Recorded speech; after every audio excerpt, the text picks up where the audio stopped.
Novel corona virus جس کو 2019 corona virus یا ووہان کرونا وائرس کا نام دیا گیا ہے، اس طرح اس کو ووہان سی فوڈ مارکیٹ نمونیا وائرس کا نام بھی دیا گیا ہے۔ یعنی یہ مختلف وائرس کے نام ہیں جو اس کو دیے جا رہے ہیں۔ تو کیونکہ یہ نیا وائرس ابھی سامنے آیا ہے تو اس لیے ابھی بھی اس وقت کوئی اسپیسیفک نام اس کا نہیں رکھا گیا۔ تو چائنا نے 2019 میں WHO کو اس نئی قسم کے وائرس سے آگاہ کیا۔ ووہان کرونا وائرس جو کہ چائنا کے شہر ووہان سے شروع ہوا، اب یہ Bangkok, Tokyo, Beijing, Shanghai, Taiwan, Hong Kong ان سب شہروں میں پھیل چکا ہے۔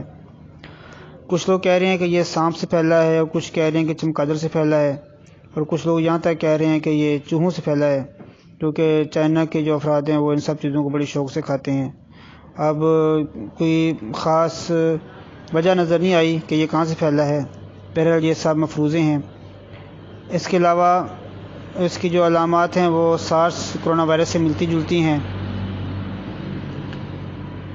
جو ووہان کرونا وائرس سے جو علامات اس ٹائم ظاہر ہوئی ہیں وہ یہ ہیں۔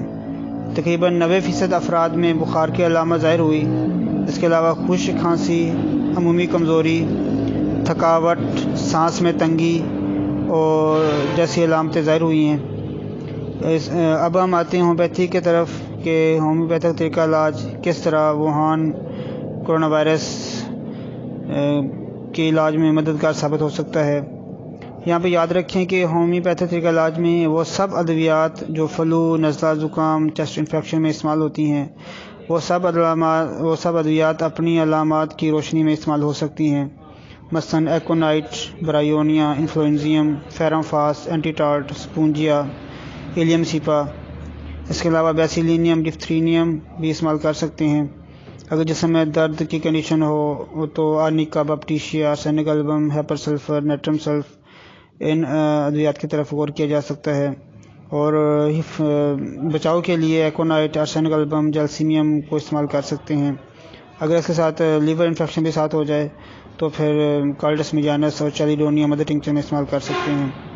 تو بہرحال جب تک کوئی مریض سامنے نہیں آتا اور اس کے 2-4 مریضوں میں جب تک واضح علامتیں سامنے نہ آئیں کہ یہ پاکستان میں کس طرح کی علامتیں ظاہر کر رہا ہے تو اس وقت تک کوئی اسپیشل میڈیسن نہیں بتائی جا سکتی۔